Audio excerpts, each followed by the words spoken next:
So this is our second session on Stoicism. Our first session was reading Epictetus' Enchiridion. Literally translates to handbook. And we noted that Epictetus was a slave. And perhaps this maybe makes sense, because Stoicism seems like the sort of worldview that could come in handy if you were a slave. That could come in handy if you're in a kind of situation where you don't have much control, because Stoicism teaches us how to cope with not having control of things. In fact, it's trying to pinpoint this. Let's start with a little bit of recap of what was going on with Epictetus' Stoicism. What do we remember from our last session?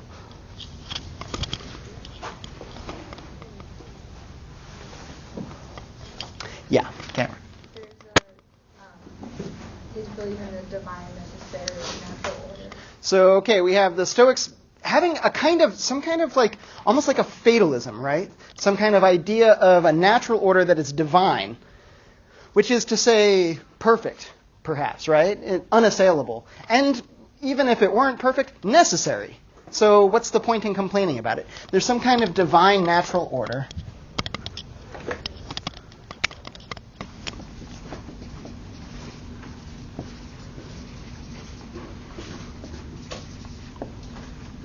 I think the way in which it's specified as natural as opposed to maybe supernatural gets us in this position where we can think about this in a theological sense, but it's got to be a theological sense that at least dovetails with natural law in creation, right? So we could take a completely non-theistic approach to this. We can just think of it as look, nature just is a certain way, and that's not going to be changeable. Or we can say that the gods will it thus.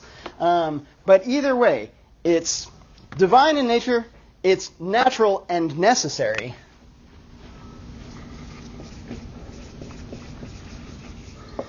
And this is important for the Stoic, because if it's necessary and can't be otherwise, then it's none of your business. You can't control it. You can't change it. So don't try. Not only don't try, don't worry about it. Don't stretch out your feelings towards wishing that nature were other than it is, because nature can't be other than it is. This is part of what it is to be nature, is that it's the necessary order of things. What else do we have? Not necessarily from Cameron, whose notes apparently are very thorough. What about the rest of you guys? Yes. Susan. Well, it said emphasis on virtue and rationality in Stoicism. Yeah, we're going to get, there's this constellation of virtue, rationality, and pleasure, right? Think of, and I don't know that we've really quite solved this just yet, but that certainly came out in our treatment of Epictetus, maybe particularly as a way of trying to understand the difference between the Stoics and the Epicureans. Because Epicureans were also articulating this kind of relationship between this triad of concepts. What was it again, Susan? What were the three things in that constellation? One of them was virtue, right? Yeah, virtue, rationality, and pleasure. Yeah, virtue, rationality, and pleasure.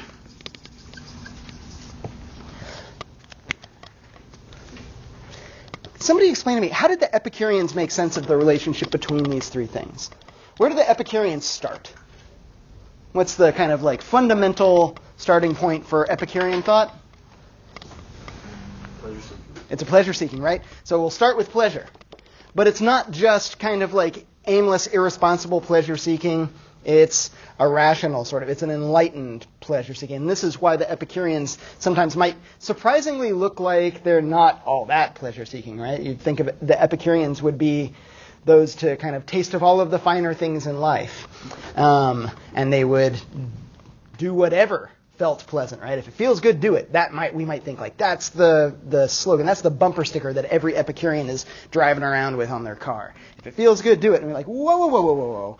Not quite so fast, because it's got to be an enlightened approach to this hedonistic pleasure-seeking life, which means rationality is helping us get pleasure in a responsible, sustainable way, in a way where we're not going to go after something that we think is pleasant and perhaps is pleasant, has actual pleasant consequences for me when I get it, But it also comes along with this baggage of a whole lot of painful stuff that maybe isn't worth the trouble.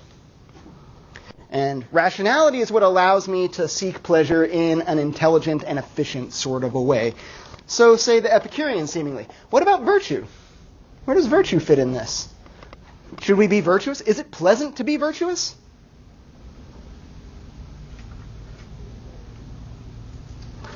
Ooh, silence.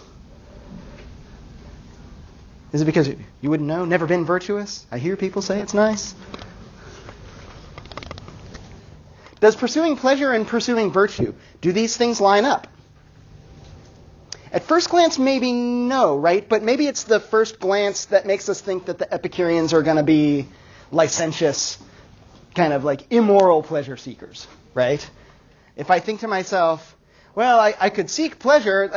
There's pleasure in this like big old pile of cocaine. Lots of pleasure right there. So I'll go right after it without thinking carefully about like what's going to come along with that. The rationality dimension of this might say like, whoa, hold off there. What if I say to myself, you know what would be pleasant if I manipulated this person into sleeping with me? I'd get some pleasure there. Is it rational? Is it virtuous? Doesn't seem virtuous, right? I'm lying, I'm manipulating another person. There's something perhaps unjust about it.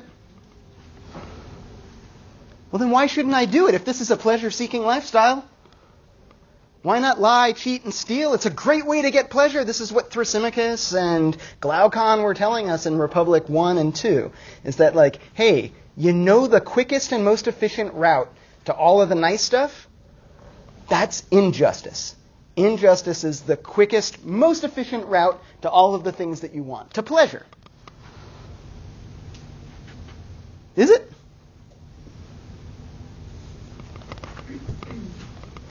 Why be virtuous if you're leading a pleasure-seeking life? Is it because virtue leads to pleasure? Perhaps this could be an extension of the application of rationality to our pleasure-seeking. Is that like, P.S., maybe we can have virtue as these kind of like shorthand arguments for why it's rational to not lie, cheat, and steal. Because ultimately it's not very pleasant. If you lie, cheat, and steal, people will begin to hate you. They won't trust you anymore. You'll get a little short-term charge out of it. But as soon as your reputation catches up with you, not so pleasant anymore. Now we still have problems of like, what if I have a magic ring and when I turn it inward, then like I can get away with things and like it doesn't affect my reputation at all? Still a little bit of a puzzle. But we can totally understand how virtue is important for the Epicureans. The Epicureans will say like, you must be courageous. If you are not courageous, you will be miserable. You will be unhappy. You will not maximize pleasure. If you're cowardly, if you are a liar, if you are unjust, if you are intemperate, if you can't control your own desires. These are all of the things that we were discussing under Aristotle as virtues, specific virtues. And they're the sorts of things that enable you to flourish, to be eudaimonistic, to live a happy life, right? To engage in the sort of activity that is appropriate for a human being. We can certainly think that there's like room for argument. There's a little bit of wiggle room that like got pried open in Republic 1 and 2 that might still seem like, ooh, I'm not really sure how much virtue is going to be the route to pleasure. But the Epicureans are making what seems like a pretty straightforward argument that says like, look, if this is the fundamental thing, if this is what we're after, this and this are the things that help us get here. But that still makes this one fundamental. Rationality and virtue are only good insofar as they're useful for the attainment of pleasure. What else do we have from the... Oh, right, so that's the Epicureans. What about the Stoics? Do the Stoics think that like pleasure is like what we're seeking here? Did you get this impression when reading this? One of my favorite bits in Marcus's Meditations. It's from Book 5. It's one that I think almost every single student can like immediately identify with. Did you guys catch this? Book 5, Chapter 1. When in the early morning you are reluctant to get up, have this thought in mind. Like, is there anybody here who's like, oh, this pertains to me? Listen up. When in the early morning you are reluctant to get up, have this thought in mind. I rise to do a human's work. Edit to be a little less sexist there. I rise to do a human's work. Am I still resentful as I go to do the task for which I was born and for the sake of which I was brought into the world? Was I made to warm myself under the blankets? But this is more pleasant, you tell yourself. Were you born for pleasure? Were you born to feel things, not to do them? Do you not see the plants and the sparrows and the ants and the spiders and the bees perform their proper tasks and contribute as far in them lies to the order of the universe? Is this a familiar experience? You're in bed. The blankets are warm and comfortable. Out of the bed, it is not warm and comfortable. I think Nike did a commercial about this. That it's like a great commercial that has a woman who wakes up in the morning and like she's got to go run, but like her bed is talking to her and saying like, "Don't go. It's comfortable in here." And she like gets out of bed and goes running instead of staying in bed. I can imagine the Epicureans maybe thinking to themselves like, well, I don't know, the bed is pleasant, but running makes you healthy, and healthy is like a long-term sort of thing. But that's not the route that Marcus takes here. He doesn't say like, the real route to sustainable pleasure is to get out of bed. He says, no. Just like squash that shit right off the bat. Don't even start entertaining this idea that like, but the bed is more pleasant. You're not made for pleasure. What are you made for? For doing things? Not feeling things? We can see how maybe the Stoics get this reputation for kind of being cold, emotionless, not capable of enjoying the nice things in life. And perhaps this is why we can imagine Stoicism as an appropriate sort of worldview, moral philosophy for when you have to deal with not having those nice and pleasant things. Let's add one more thing into the mix here to like be thinking about just to kind of frame Stoicism. It's that serenity prayer that we mentioned at our last meeting. Are we all like relatively familiar with it? That three-parter. This kind of grants me the patience to accept that which I can't change.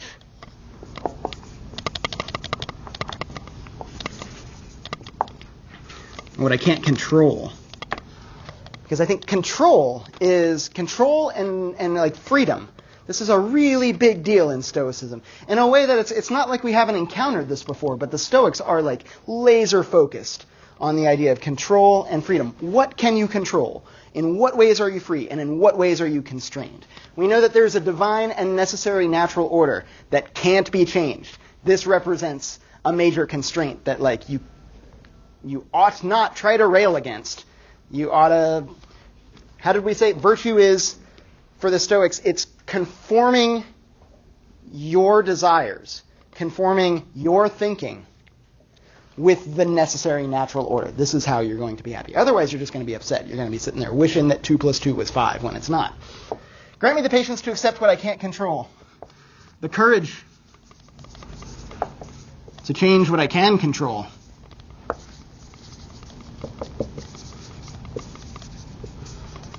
And what's that last part? The all-important last part? The wisdom to know the difference. Yeah, and the wisdom. And the wisdom to tell the difference.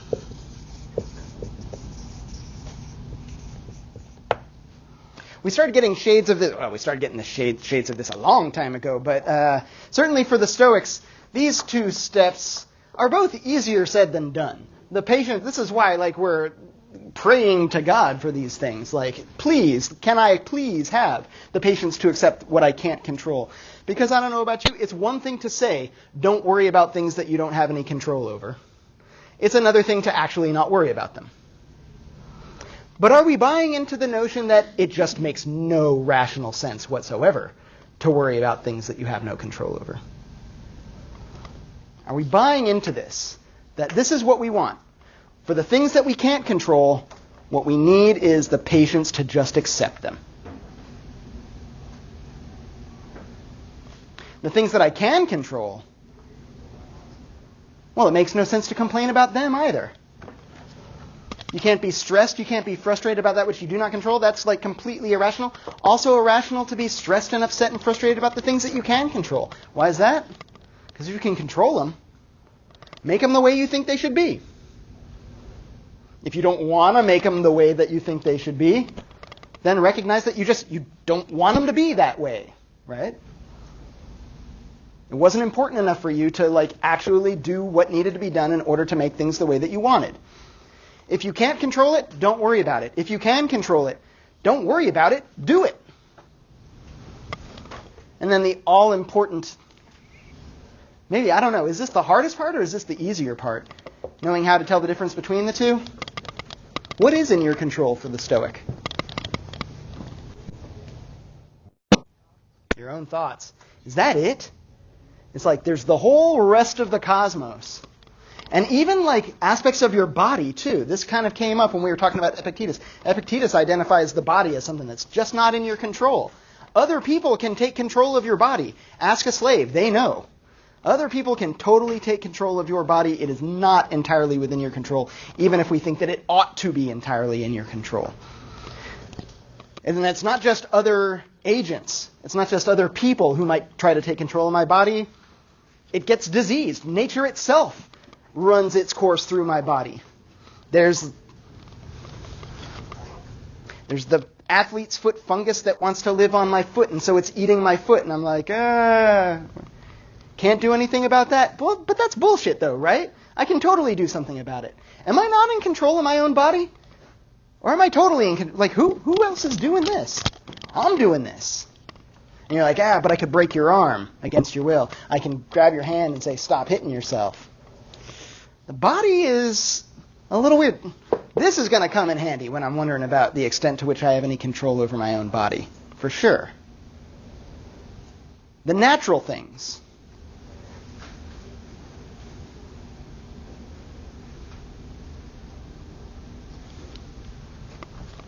Like death? Like illness? Like other ways in which my body seems to not be in my control and might be embarrassing? That well-timed, really loud fart right in the middle of an exam when the whole room is silent? Didn't have complete control over my own body. Don't worry about that. That just happens. That happens to everybody. This is how the Stoic would respond to the loud fart in the room. They'd be like, that's nothing funny about that. The dour Stoic is just like, this is natural necessity. Not funny, not embarrassing. Don't worry about it. Cancer? Don't worry about it. It just happens. Do what you can, but focus on the things that are within your control and identify the things that are not and let them go. Yeah. So with the cancer example, can you say that you have the courage to control it by doing chemo? That's what's within your control, right? You can go get chemotherapy, and you're like, but chemotherapy is very uncomfortable. I'm mad and frustrated. That's how it is. Either you want the treatment or you want the disease, right? One of them is going to be preferable to the other. And some folks do say this. They're like, the treatment is worse than the disease here, right? The cure is worse than the disease in that case. So I don't want it. But identify what it is that you want and choose it. That's what you have control over. And don't wish that you could get treatment for your cancer that tasted like bubble gum and didn't make your hair fall out and stuff like that. Just recognize that this is part of what dealing with it. I wish I wasn't the sort of thing that got cancer. You are the sort of thing that can get cancer. Maybe you got the cancer because you smoked cigarettes your whole life, though. Was that in your control?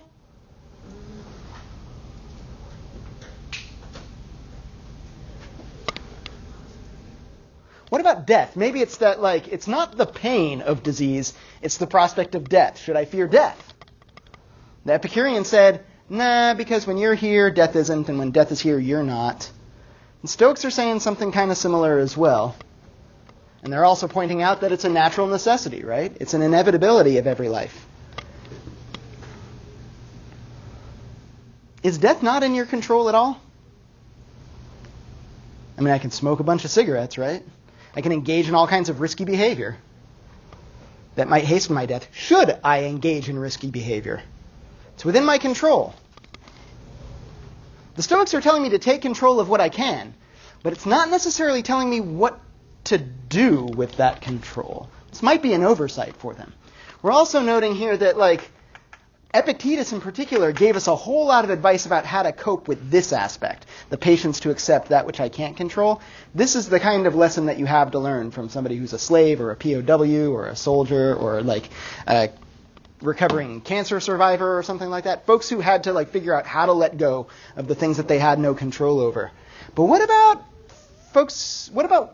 that which we do have control over? What do we have to learn from folks who are in positions of control and influence and they can make things happen? What should we do with that?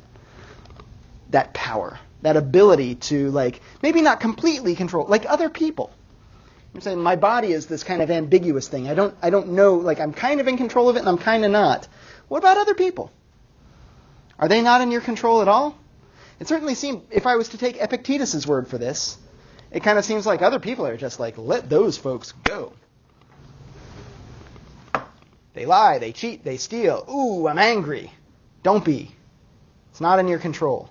It's not in my control at all. In many ways, it seems like Stoicism has this kind of like inward turning, especially in the way that Mira was suggesting, that like what you ultimately have control over is your own mind.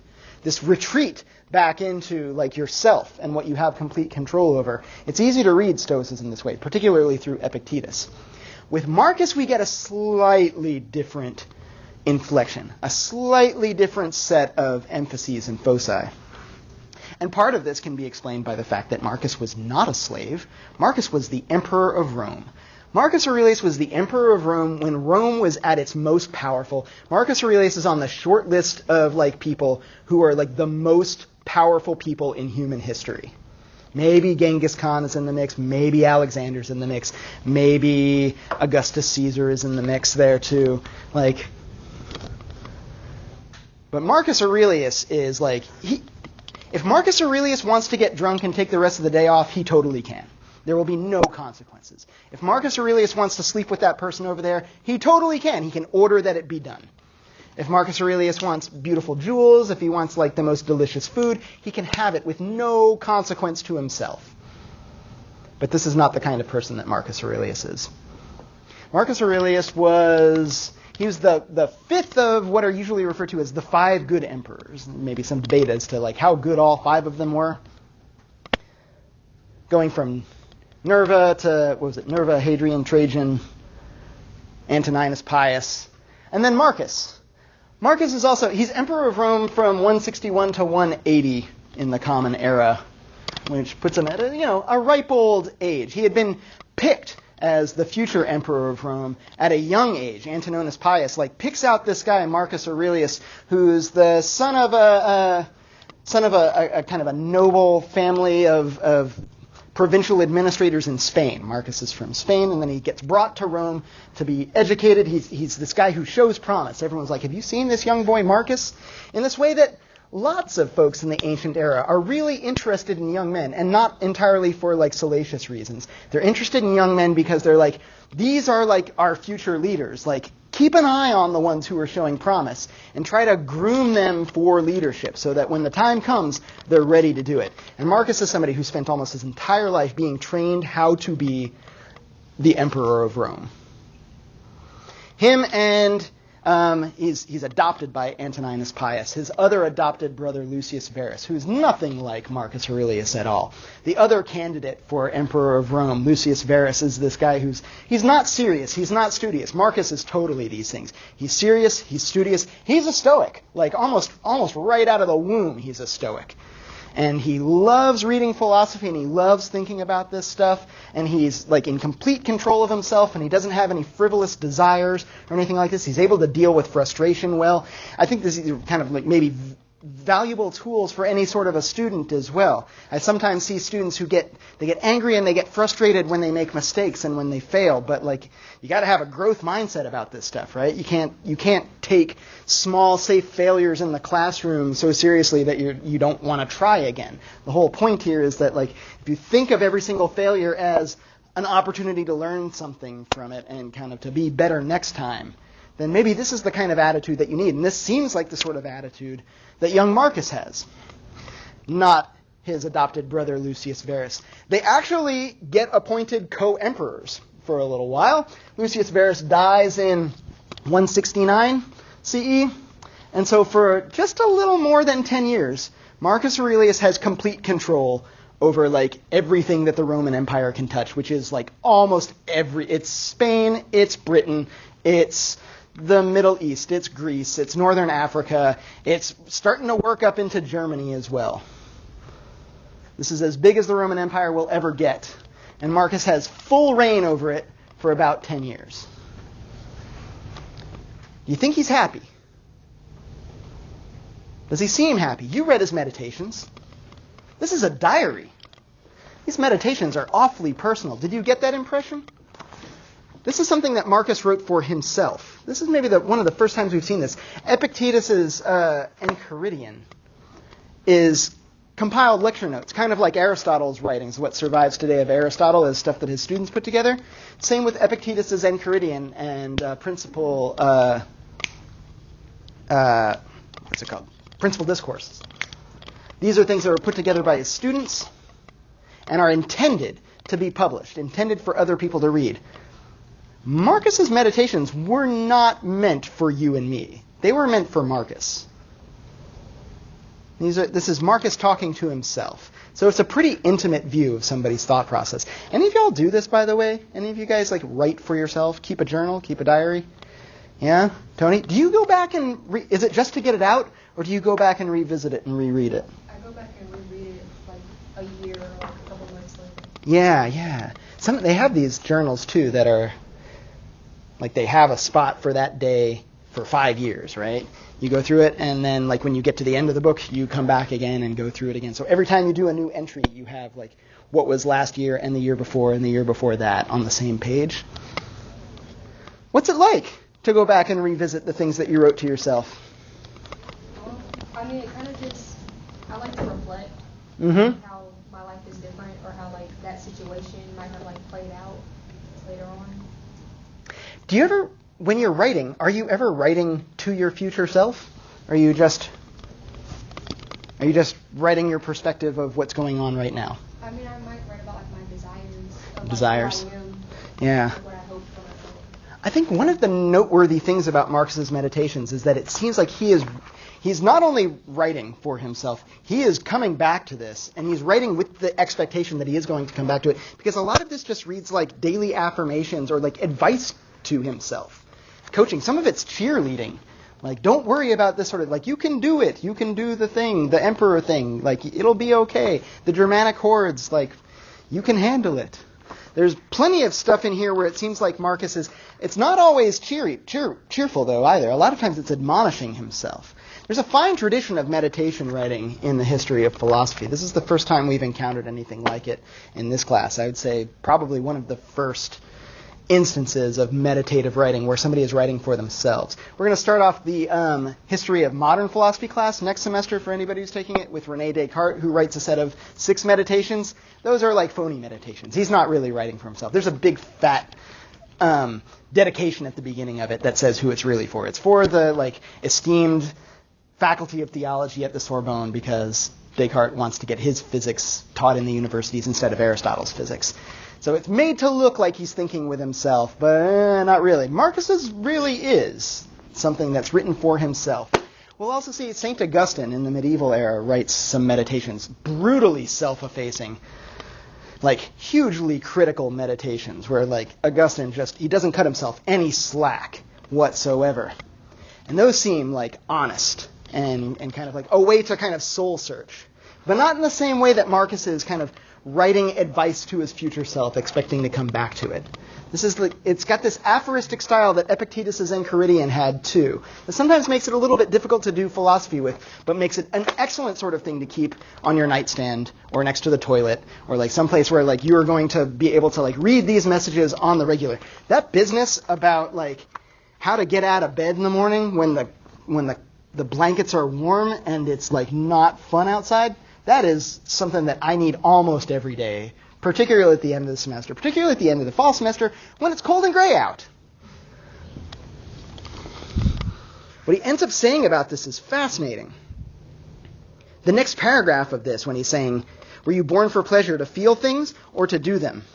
He says, for those who say like, no, I'm going to stay in the blankets. I'm going to stay here where it's warm. Just 5 more minutes, Mom. Marcus says, you do not love yourself. If you did, and sometimes we talk about this like, I need a day for self-love, where I like stay in the bed with the warm blankets, self-care. I'm taking care of myself here. Marcus says, no. That person does not love themselves. If they did, they would certainly love their own nature and its purpose. Other people love their own craft and wear themselves out in the performance of it without bath or food. You love your own nature less than the metal worker loves the art of working metals, the dancer the art of dancing, the money lover his money, or the lover of glory his precious reputation. They, in their passionate eagerness, sacrifice food and sleep to promote the objects of their passion, whereas you believe that public affairs are less important and less deserving of your devotion. Public affairs, by the way, that's Marcus's business. That's his job. He's the emperor of Rome. He has shit to do every morning when it's like, yeah, but the blankets are warm. It's like, no, the entire world depends on what Marcus is going to be doing. So get out of bed. There's work to be done. Same, I dare say, with you. Is that true? At least while the semester's on. Every day you got stuff to do. Is it worth doing? If it ain't worth doing, don't do it, right? Pick something else and do it. If you ever find yourself in a position where you're like, you know what's better than the stuff that I have to do today? Staying in bed and just like feeling cozy and warm, then like you must not really like the things that you've chosen to do. Because those things have got to be more important than just I don't know, like how much pleasure should you be able to take? What is it that Marcus says after this?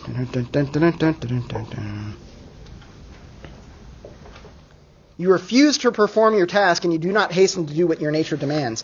But one must also rest, you might say to yourself. Certainly, I agree. Nature, however, has set a limit to rest as it has to eating and drinking. And you go on resting, when you go on resting beyond that limit, beyond what is sufficient, that ain't good. Yeah, you need to rest. But up to a certain point. The point at which you wake up, maybe this happens sometimes. You ever wake up and you're just like, I am not rested enough. I need to go back to sleep. In order to get the rest to be functional the rest of the day. But not, because it's nice, right? There's a difference between the two. You need rest in order to do the things you need to do. Doing the things you need to do, that's what you should be pursuing, not pleasure. Mere pleasure is a small thing compared to these other things, compared to virtue. With Marcus, we get the sense that virtue is the central concept in this constellation. It's being your best. Insofar as pleasure is valuable, it's in the ways that it helps you to be your best. That you know that like it's going to be easier to do pleasant things than it is to do painful things. That like I shouldn't really concern myself with how pleasant or painful things are. I should just concern myself with how worthy they are to do. But I know it's going to be easier to do the things that are pleasant. So maybe I'll try to like engineer my surroundings so that the things that I want to do are the pleasant things. Does that make... You ever do that for yourself? You kind of like, the things that you want to do, you'll find a way to like make it a treat. Clean up your room. Let's make a game out of it, because that's fun. I don't know. Is that like too Mary Poppins, too juvenile? Do you do it with your studying? All right, I'll study for another hour, and then I'll get to watch an episode of a television show or something like that. Make that reward so that kind of like, okay, this is going to help me do it. If I didn't have that reward, I don't know if I could motivate myself to study. Somebody like Marcus will say, look, if the studying's a good thing, you should want to do it. But I get that you're trying to make it easier for yourself. You're trying to train yourself. Like Aristotle said, these desires are trainable through habit.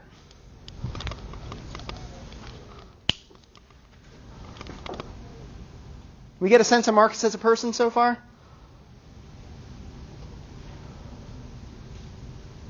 Is there anything else to say about Marcus? Oh, there's one more thing to say about Marcus. That whole business with like him getting picked early on as like a promising young man who like, this guy could be a leader, so let's groom him to be a leader.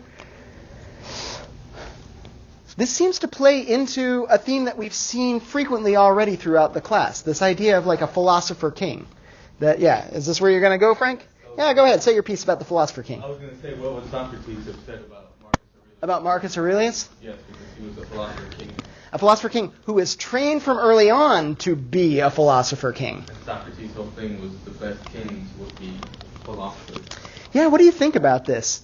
Is a Stoic, is somebody like Marcus, in the impressions that you get from him in his meditations, is this a good leader? Is this somebody who you would want to be? I don't know that we want anybody to be like the emperor. We might have some ideas about like just government that would say like, no emperors, thank you. But like, I don't know, president? Like, do you think, should a president be a Stoic? I hear some people, some kind of confident noddings of yes. Anybody know? President shouldn't be a Stoic? Brian, why not? I mean, I think maybe not so much like an American government, maybe not so much a president, but like a representative or senator. You need to have that ability to like empathize with people. If you're Stoic, I don't think you can. It's the empathizing with other people thing, that the Stoic is too inward turning, right? Yeah, okay, good. This is kind of where I wanted us to, we're a little further than just starting off here today. We're like more than 30 minutes in. But I wanted us to get to this point where it's kind of like, it seems like the Stoic turns inward. The Stoic doesn't have enough empathy towards other people. Maybe this is one of the reasons why Marcus Aurelius' son, by the way, is so horrible. And we've seen this before, too. We saw this in Meno, that conversation about like great men with shitty sons. And this is like one of the reasons why it's so important to try to like identify the promising young men, because you can't just expect that great men are going to be able to teach their kids how to be good people.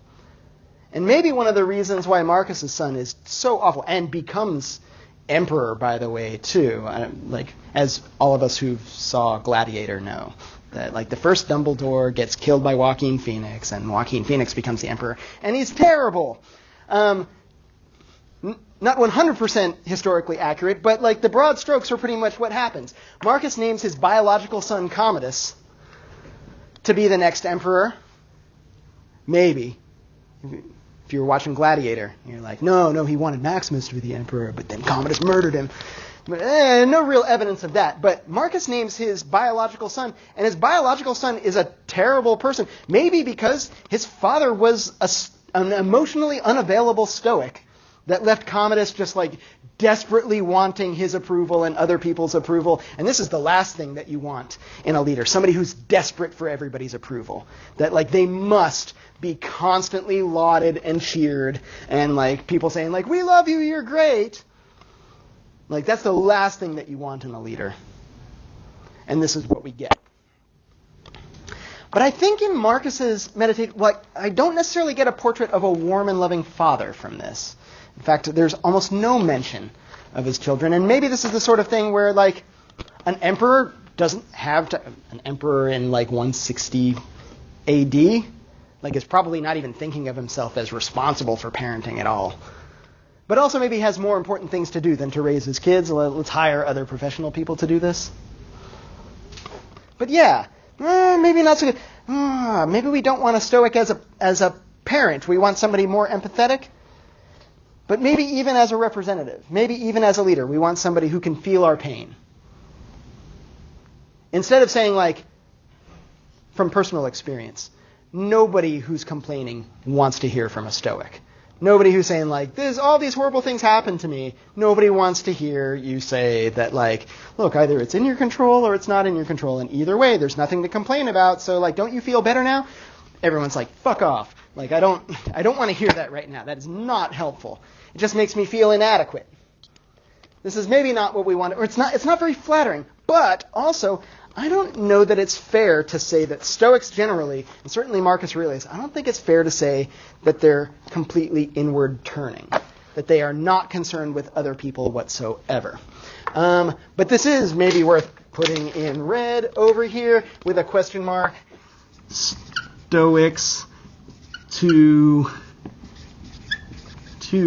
inward, to kind of self-centered, maybe? This whole business about not worrying about other people because they're not completely within your control. And this is the sort of thing that I think anybody who ascends to a position of power quickly realizes. They imagine that they're going to have complete control when they get to that position of power, and they quickly realize, like, no, you don't have very much control at all, and it's a huge disappointment. And then you complain about how unfair it is that, like, everybody's a hater and all of that stuff. Is it true that it's too inward-facing, too self-centered, not concerned with other people? Or is it just, it's trying to find another way to think about your relationship to other people? Yeah? Well, the other thing is, I think if we take it as true that Stoicism is the way to go, if you get somebody that's going to constantly tell you that it is normal to feel this way, or not normal, but it's okay to feel this way and kind of enforce your, I don't know, your baser instincts? Yes, and empathize with you all the time, that can maybe reinforce some of the things that you don't want reinforced. That's right, yeah. If somebody's going to be a leader, like a parent maybe needs to be like appropriately empathetic, but not in this way that doesn't change what can be changed, and not in this way that like encourages our sadness and frustration and anger about like things that can't change. You know, we might think of like the way that you empathize with a small child that like falls and skins their knee, is you say like, I know that happens sometimes. Happens sometimes when you're playing, that like you're playing so vigorously that you fall down, and when you fall down you hurt your knee, and it hurts when you do this, and when it hurts like that you cry. All right, now what are we going to do now? Like, we're not just going to sit on the ground and cry all day, right? What next? And this seems to be both Stoic and like maybe appropriately empathetic, right?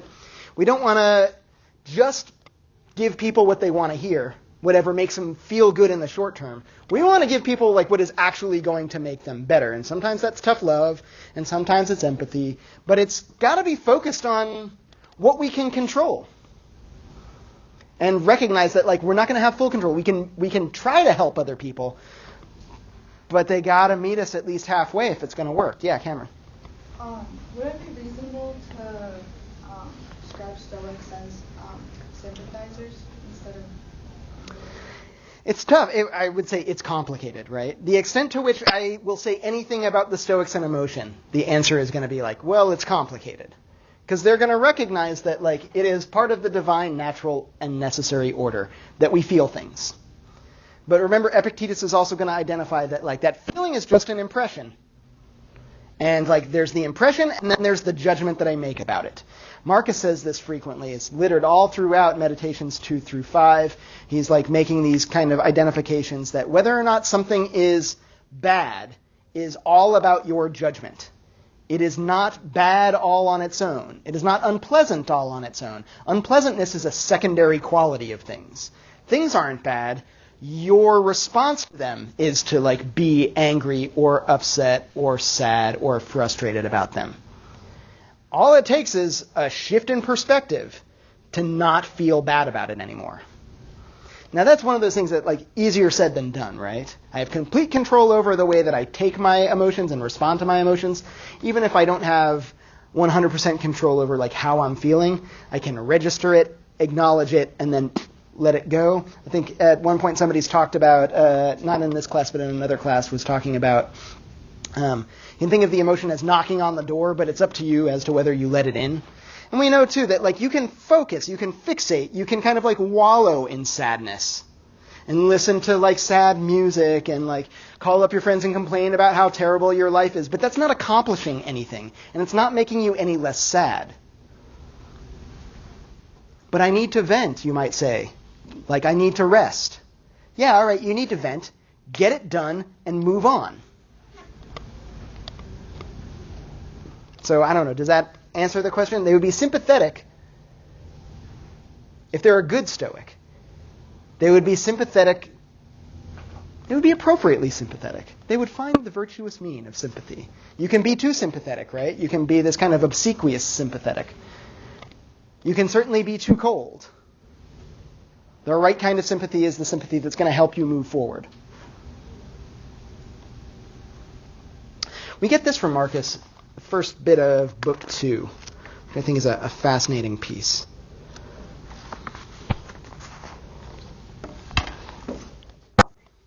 Say to yourself in the morning, another morning thing. You get the impression maybe Marcus wrote in the morning? Say to yourself in the morning, I shall meet people who are interfering, ungracious, insolent, full of guile, deceitful, and antisocial. Is that true? Like throughout the day, you're going to meet some assholes. How should you feel about that?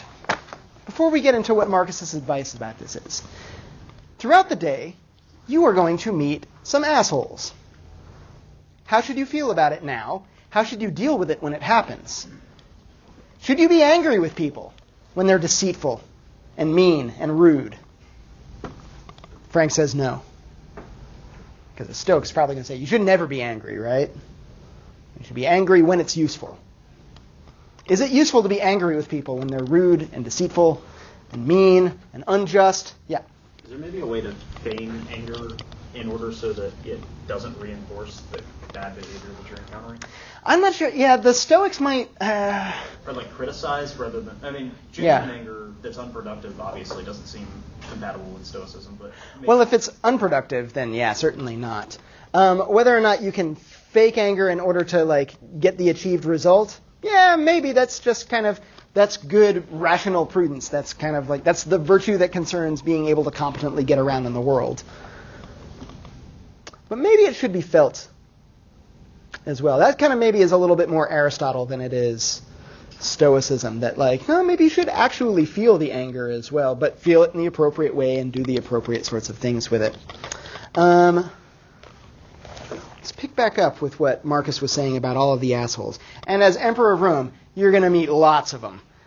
Everybody's a sycophant. Everybody wants something from you when you're at the top, right? This is what people who like win the lottery always say, that like out of the woodwork come all of these people who want something from them now. They have become like that because they have no understanding of good and evil. But I, who have contemplated the essential beauty of good and essential ugliness of evil, who know that the nature of the wrongdoer is of one kin with mine, not indeed of the same blood or seed, but sharing the same mind, the same portion of the divine, I cannot be harmed by any one of them, and no one can involve me in shame. I cannot feel anger against him who is my kin, nor hate him. We are born to labor together, like the feet, the hands, the eyes, and the rows of upper and lower teeth. I love that image, by the way. The rows of upper and lower teeth. We're made to work with one another. To work against one another, therefore, is contrary to nature, and to be angry against a man or turn one's back on him is to work against him. You should feel pity for people who act like assholes. They don't get it. They don't get like how to be good. This is maybe like we saw this from Socrates when he was saying that like nobody acts badly on purpose. Everybody's always doing it out of ignorance. Everybody who does something that's unjust is because they're trying to do their best, but they just don't know how. And we might say the same thing about like all of the various annoying and frustrating and bad people that we meet throughout the day, is that like they just don't know any better. If you're going to feel anything at all towards them, feel pity. And perhaps that pity is going to encourage you to help them do better. But to help somebody become a better person is not the sort of thing that like you can do all by yourself. It takes two to tango there, right? They have to be interested. And maybe we might even think of ourselves as naturally in opposition to somebody, that I am like the natural enemy of somebody else. Maybe we might think that like competition is natural, and competition maybe brings the best out of ourselves. So like I should be trying to outdo my neighbors. This is why I like that idea of like we're made to work together like hands, like feet, like the upper and lower teeth. Upper and lower teeth, like what do teeth do? The soul of the eye is sight. What's the soul of teeth? Looking pretty in a picture? Come on. Like what do teeth do? They chew. And they have to be opposed, right? Like the upper and lower teeth have to be like, they're like fighting in this kind of Heraclitean tension of like opposition. The top teeth are trying to like beat the bottom teeth, and the bottom teeth are, no. They're working together to chew up the food. And this is, to the extent that we think of ourselves in opposition to any of our fellow humans at all, or to anything in the cosmos, to the extent that we're going to think of ourselves as like in opposition to something, it's the way that top teeth are opposed to bottom teeth, that we're actually working together to get something done.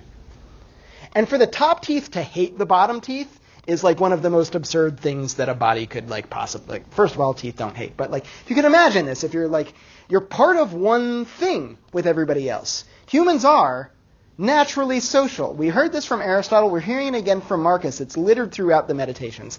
That humans are naturally social. It is part of the divine, natural, and necessary order that humans live and work and cooperate with other human beings. There's a kind of a holism, like a big, like bold and kind of like extreme holism, an almost Eleatic holism, in which Marcus is talking about this kind of cosmic scale. This is one of the things that's going to help us not get too bent out of shape about small stuff, to help us like not sweat the small stuff, which any good Stoic is going to tell you to. Don't sweat the small stuff, and it's all small stuff. Don't sweat anything. There's no reason to be frustrated about anything. One of the tips that can help you get over your anxiety about things that you can't control is to recognize that in the grand cosmic scheme of things, none of it really matters. Whether you live or die, in the grand cosmic scheme of things, not whether you live or die at all, but like whether you die today or you die 10 years from now, that's not going to significantly alter the cosmos. It's not that big a deal. Do you find this like frequently happening to yourself? You get like really emotionally invested in something that's small, and all it takes is like zoom out a little bit and try to put a little bit of perspective on this, and suddenly you're like, it's not that big a deal. Oh my God, I got a bad grade on my exam. Guess what? Nobody cares. This is maybe like a terrible thing to tell students. Like, you should try your hardest and learn. But the grade part, maybe that's going to be relevant for the first job that you get. Maybe that's going to be relevant for like getting into a graduate program. But after that, nobody's going to ever look at your grades again. Your happiness does not depend on the grades that you get. It might depend on how much you learn, but not about the grades. In the grand scheme of things, an exam grade doesn't really matter. That kind of holism, that kind of like zooming out to like recognize that like you're part of an entire cosmos. And a slightly smaller scale of that is like you are part of a community. You want to get a little bit bigger than the community, but smaller than the cosmos. You're part of humanity. You are like one human in a grand organism of all humans. And you need to recognize that like you have a place in that. This is part of what connects us to other people, is recognizing that like they're people just like me and we're made to work together. I can't hate you. I can't be angry with you. At most, I can feel a little bit sad that you're not doing as well as you should, but even that, I shouldn't get too wrapped up in the sadness. At least not in any way that's going to prevent me from doing what I can to help you do better, so that like we can all perform together, like the hands and the feet and the teeth. There's this kind of holism that's maybe even like sometimes flirting with Eleatic holism, that like all is one, that also kind of comes with this loss of self. That when I start focusing on the whole, I'm not such a big deal anymore, except in the way that I'm a part of the whole. We get this similar kind of obsession with impermanence, almost a Heraclitean sort of approach to impermanence. Something that we saw with Epictetus, where he was saying, like, when you kiss your child goodnight, remind yourself, whisper to yourself that, like, my child's going to die, and I'm going to die, and my wife is going to die, and everybody they love is going to die. Be keenly aware of that impermanence and recognize that it's not a scary thing. If you're thinking to yourself, like, what a horrible thing to think. It's not a scary thing. It's this recognition that, like, individual people will come and go, but the whole will always be the whole. And that's the important thing to focus on. That you're a part in a whole. And insofar as you're a part in the whole, you need to play your part. Maybe your part is slave. Maybe your part is emperor. Whatever your part, like whatever your station, like wherever like you found yourself thrown into this crazy kooky cosmos, figure out like, what's my place? And play your part. And to do that is to square your will with the natural order. To do that is virtue. Virtue is playing your part as well as you can. If you're the emperor of Rome, and Marcus bemoans this. He says, you know what would be nice? is having a chance to like go back and read philosophy. But you know what? You don't have time for philosophy anymore, Marcus. You're the emperor of Rome now. There's stuff to be done. You don't have time for like the intellectual comfort of reading books. You don't have time for the warm blankets. You got to play your part.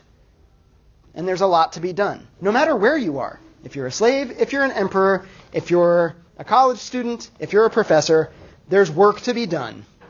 And it's valuable work. If it ain't valuable work, pick something else. Figure out like where you will best be spent in the whole.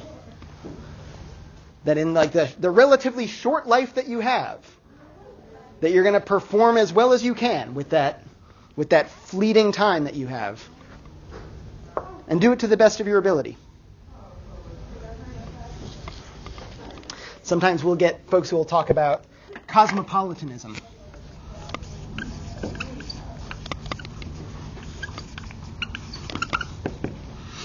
I think particularly with somebody like Marcus, we get a really keen and clever sense of like the etymological roots of cosmopolitanism. You say cosmopolitan today, people think it's a vodka and cranberry, or they'll think like it's somebody who's kind of like world-wise or something like that. Cosmopolitanism literally means that the cosmos is your polis. Polis is the city. The cosmos is the whole universe. The whole universe is my city. I'm at home in the entire universe. That's cosmopolitanism. And we get probably like no better representative of this than Marcus Aurelius, who is kind of like the whole of the, like, to the extent in which like we can think of one government has taken over as much of the cosmos as humanly possible. I don't know. Rome at the height of its power is like pretty close.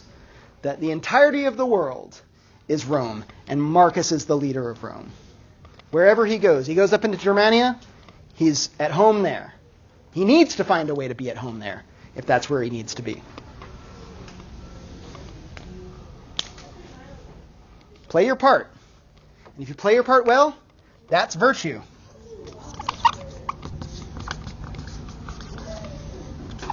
And virtue is enough. If you're looking for more than virtue, if you want virtue plus pleasure, Marcus is going to say something like, come on, like, pleasure's not better than virtue. Pleasure's certainly not enough to distract you from virtue. Virtue is enough. This should be enough to, like, make you happy, to make you flourishing. Anything else that you're missing from that is less important, and no rational person would care about it more. There were a couple of... Gabe, did you have your hand up earlier? Yeah, I'm kind of thinking on it. It plays into the conversation at the beginning of the class about how much control we have over our bodies. I was curious how much agency is in like the statement "play your part." Like, is your part something that you get to decide, or is your part something that's kind of like maybe determined by like the cosmos or the universe or some other something? Yeah. So first of all, we'll note that like play your part. We've got a kind of like relationship between part and whole that's kind of there, right? So you can't completely go your own way as far as the Stoics are concerned. You can't say like, I have no part in this circus. I'm leaving all the humans behind and I'm going to go off and be a hermit in the woods. Marcus says like, that's not really playing your part. You've kind of decided that you're going to be something other than human. Aristotle said that like people who don't need friends are either less than human or they're more than human, but they're not human. Humans need like other people. So you can't completely do it on your own, although I would say that, and maybe this is starting to kind of step a little bit outside of Stoic sensibilities, there's a sense in which we do kind of create our own parts. We create our own society as well. Like Rome didn't just happen. Rome was built by people. Our communities don't just naturally happen. They're built by people, and so we can build them in whatever ways we see fit. And it's probably worth noting, and this is the sort of thing that came up in Republic too, that like if we're going to talk about a just, virtuous person, nobody can be perfectly just or virtuous. Nobody can be their best. Play your part to the best of your ability, right? That's the part that's within your control. Play your part to the best of your ability, and that might mean recognizing that I can't be my best in an unjust society. I can't be my best when the people that I'm surrounded with are not at their best. I can't just snap my fingers and make it different, though. I can't turn an unjust society into a just society. I can't turn my vicious neighbor into a virtuous person just by wishing it. I got to put some work in. And even then, it's not guaranteed. Kind of like if I want to be a professional basketball player, like, I don't know, is that within my control? Maybe at this point in my life, like, no, like, that ship has sailed. But if I was like 13 years old and was thinking to myself, like, I don't know, I really like this basketball thing. Like, can I put the time in? Can I put the effort in? Can I do the work that's required in order? And I might say, like, but that work's too hard. And then we'll come back and say, I guess you didn't really want to be a professional basketball player. If you wanted to do that, you should recognize that it comes with all of this work. But even then, I might recognize that I could put the work in and still not make it. There's a lot of fields like this. Professional athletes, musicians, actors. These are like, there are lots of, academia is like totally one of these fields where putting in the work just ain't enough all on its own. There's maybe like a little bit of stuff that's just not completely within your control as to whether or not you're going to break it and be famous and be able to kind of like have a career of this. Or whether it's the sort of thing that like you were working for, but it just, I mean, for somebody like me, I think one of the things that's holding me back is like I'm just not tall enough. This isn't to say that like there aren't short people in the NBA. I'm taller than Muggsy Bogues was. He's still alive, right? But that makes it awfully hard, right? So, I don't know, does that answer your question, Gabe? That like there are natural limitations that we're going to be faced with, and some of those natural limitations include the fact that like I'm only in control of my own mind and actions, and these can influence other people, but I'm not in this way that like they're in my control the way I'm in my control. That I can try to convince them, and I gotta find a way to get good at it too. I can't be tactless. When I address, like, if somebody's being unjust, I can't be like, you asshole, get your shit together, and be, like, part of the whole. Like, they're not going to respond well to that. I got to find a way to maybe, kind of like we were talking about empathizing with the child who falls and skins their knee. There's, like, a way to do it effectively. Yes? I mean, this kind of came across my mind, though. Like, so, what if your ultimate part is that something you like to do, however, there are things within it that you don't like to do, so you just stop doing them at that point, or... Well, all right. So if I'm going to like channel the Stoic here, what you like doesn't matter. It's not about what you like. It's about what your part is. It's about, and this is maybe one of those things that like some of us are starting to realize. There are things that I'm good at that I don't enjoy, and there are things that I enjoy that I'm not really good at. And I'm trying to figure out like what I'm going to do with the rest of my life, what I'm going to be when I grow up. And I'm trying to figure out, do I want to do something that I like, or do I want to do something that I'm good at? And they might not be exactly the same thing. The Stoics seems like they're going to say, do what you're good at rather than what you like. Although I will say that like somebody like Aristotle will say, I don't know how good you're going to be at it if you don't like it. Because at like one gray November day, it's going to be cold and you're going to be in bed and it's going to be warm and comfortable in bed. And you're going to be like, should I get up and go to work? And you're not going to want to because you don't enjoy the work. If you enjoy the work, you're going to be more likely to put in the labor that makes you good at it. So I would say, like, try to find both if you can. Cameron. What if you don't know your part? You don't know your part. Well, you know some of your parts, right? You know you're a citizen of the United States. You know that you're your parents' child. But is that my ultimate thing, just to be a child of my parents? No. You can be much more. But, like, you can start to think in terms of, like, if I don't know what my part is just yet, I can recognize that I have some parts that are relatively clear, right? I can figure out what I like doing, and I can try to figure out what I'm good at doing and try to find the intersection of those two sets to the best of my ability. Yeah, the search is definitely part of it, right?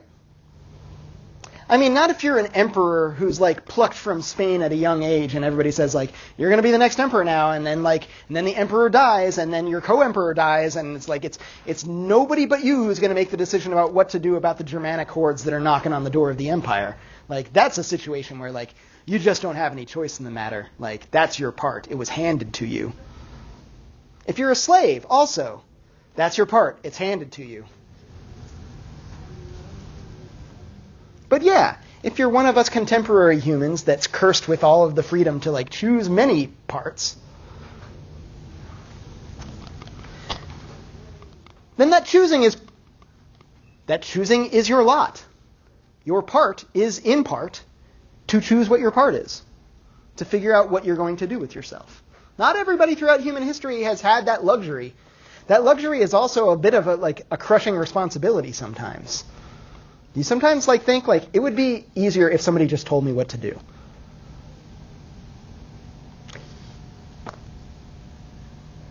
Not really though, right? Like, it would be easier if people told you what to do and it was stuff that, like, when you did it, you were like, whee, that's fun. But the thing about being told what to do by other people is sometimes they tell you to do shit and you're like, I don't want to do that. And they're like, tough, do what I say. I don't think you'd be better off as a slave.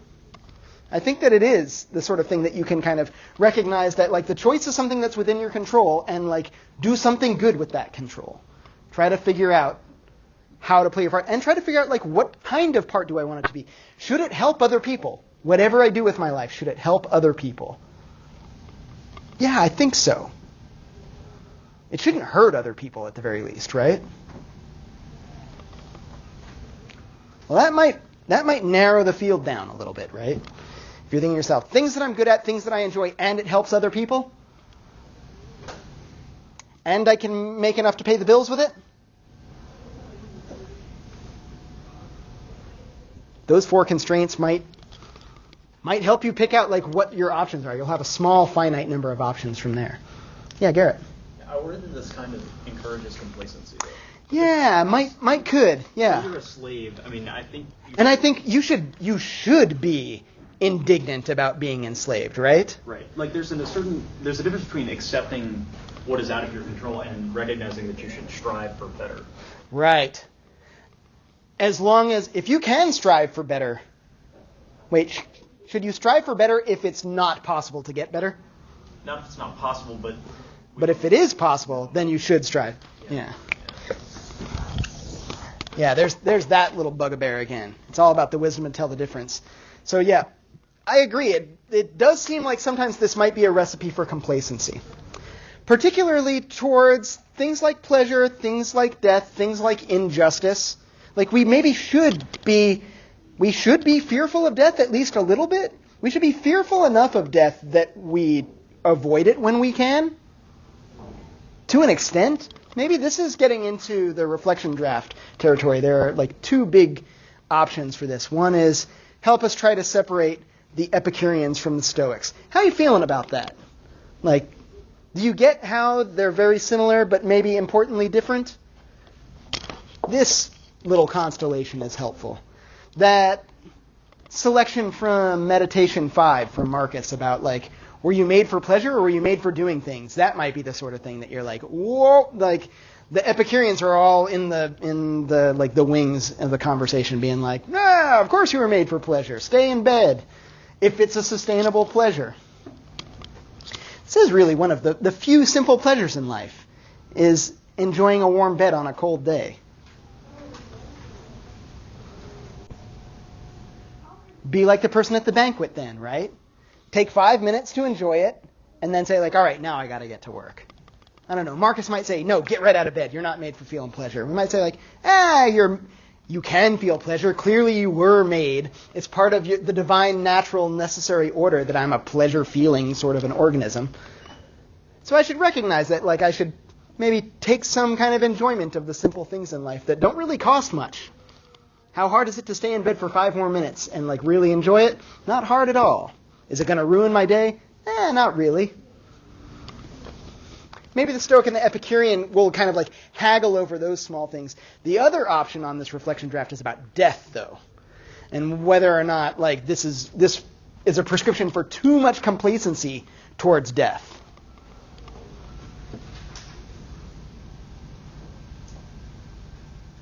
But I think a lot of that might come down to this question about, like, the wisdom to tell the difference between what's in your control and what's not in your control. And I think a lot of it might come down to this question of, is avoiding death the sort of thing that leans into virtue, or is it the sort of thing that's leaning away from virtue? Because it's totally possible to avoid, like Socrates could have avoided his death, at least for a little while. He could have postponed his death by running away when Crito comes to get him. Socrates could have maybe postponed his death, or at least avoided the kind of death that he had, by being a little less prickly, a little less provocative, and a little more ingratiating to the jury during his trial and apology. He almost goes out of his way to provoke them by saying, like, not only have I not done anything wrong, I'm a gift from the gods and you should all reward me. He didn't have to do those things, but he did do those things. And those things unquestionably hastened his death. It was within his control to live a little longer, but he didn't do it. Is he being a good Stoic there? He says he doesn't fear death. Stoics don't fear death. Yeah, maybe. It's on the right track. You can avoid death in shameful ways. It's coming for you eventually. Maybe the way to think about it is, if you know that you must die, and you must, try to die well. How does the virtuous person die? Die that way. Nice place to leave things from book 3 here. Speaking of death, we should observe things like these. This is book 3, entry 2. We should observe things like these, that the incidental results of a natural phenomena have some charm and attractiveness. For example, when a loaf of bread is being baked, some parts break open. And anybody here bake bread? Those little kind of cracky bits when you bake bread, those are awesome. Those are some of the, but they're like imperfections in the bread. He goes on to talk about how figs burst open when they're very ripe. When fruit is like really, really ripe, it is like at this tipping point, it's already kind of started to drift into beginning to rot. Do we know this about fruit? Like when it's ripe, it's like this knife's edge between like ready to eat and tipping and beginning to rot. You try to avoid that rot, you have underripe, not quite yet ripe fruit. The very closeness of decay adds a special beauty to olives that have ripened on the tree. The same is true of ears of wheat as they bend to the ground. Marcus is talking about how like there's something about something, the way that it comes into its own, the way it like reaches its own perfection, that's already beginning to point towards death and decay. Death and decay are part of any life, and they're part of what's beautiful about it too. He goes on to talk about how humans who love nature, who are not at war with nature and trying to make 2 + 2 equal something other than 4, trying to make their will change the divine, natural, and necessary order, and you're never going to win that fight. Folks who are doing that are not going to be able to see what's beautiful about death and decay. Folks who love nature, though, they will be able to see this. They'll look upon, with as much pleasure upon the gaping jaws of actual wild beasts as upon representations of them in painting or sculpture. He will see a kind of fulfillment and freshness in the old. Whether man or woman, he will be able to look upon loveliness of his own slave boys with eyes free from lust. Let's ignore that last part. If you can think of death as beautiful, then maybe you're ready to be a Stoic. This is what the Stoic is asking. Like, you need to be able to think of death as not all deaths. Some deaths are shameful. I can think of plenty of deaths that I'm like, that's not, like, one of the reasons why I'll never skydive is because I know, like, that's a dumb, I'm not saying that it's likely I'm going to die skydiving, but if I did, that would be a dumb death. I would have plenty of time the whole way down to be like, this was avoidable and stupid. If you just don't get out of the way of traffic as it's bearing down on you, that's not a noble death. That's not a death that could be beautiful. The kind of death that's beautiful is the one that's born with dignity. The one in which, like, you capitalize on all of the things that you've been developing your entire life. Socrates said philosophy is preparation for death. Maybe that's what it takes. You got to be a little bit philosophically inclined to be able to see the beauty in death. That's like lives. This class has come to an end. Don't be sad that it's over. Be happy that it happened. I'll see you guys on Thursday, and we'll talk about skepticism.